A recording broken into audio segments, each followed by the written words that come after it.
वहीं बात करते हैं मुंबई से सटे थाने जिले के अंतर्गत आने वाले अंबरनाथ शहर की, जहां पर मामूली विवाद के चलते 18 वर्षीय युवक की चाकू मारकर हत्या कर दी गई। घटना शिवाजी नगर पुलिस थाने में घटी है। वहीं शिवाजी नगर पुलिस ने तुरंत कार्रवाई करते हुए आरोपी को गिरफ्तार कर लिया है। आपको बताना चाहेंगे कि अंबरनाथ पूर्व के दत्त कुटीर परिसर में शनिवार की सुबह 18 वर्षीय युवक अमन कादिर शेख का 19 वर्षीय आशुतोष कराले से 2 दिन पहले किसी बात पर विवाद हो गया था, पर किसी तरह इस मामले को शांत करा दिया। वहीं शुक्रवार की रात को दोनों शराब पीने बैठे हुए थे। इसी बीच किसी बात को लेकर अमर और आशुतोष का फिर से झगड़ा हो गया, जिसके बाद आशुतोष ने अमन के पेट में चाकू मार दिया, जिससे अमन घायल हो गया।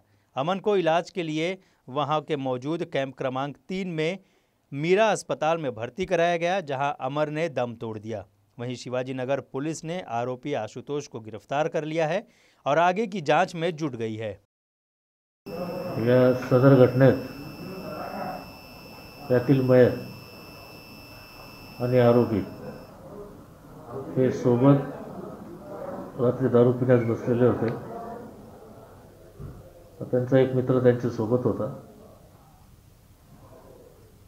यातील मयत याने त्याच्या मित्राला घरी जा असे म्हटले।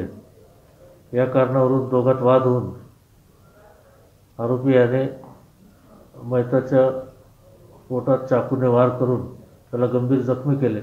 त्यात सदर मयत हा हॉस्पिटलमध्ये नेत असताना मयत झाला आहे। नेमकं कारण काय सर? मित्राला जा असे म्हटले, त्या कारणावरून त्याच्यात वाद झाला होता। असं ऐकून 2 दिवसापूर्वी त्यांचे भांडण झाले, त्यावेळेस त्याने मी बघून गेला अशी त्याला धमकी दिली होती।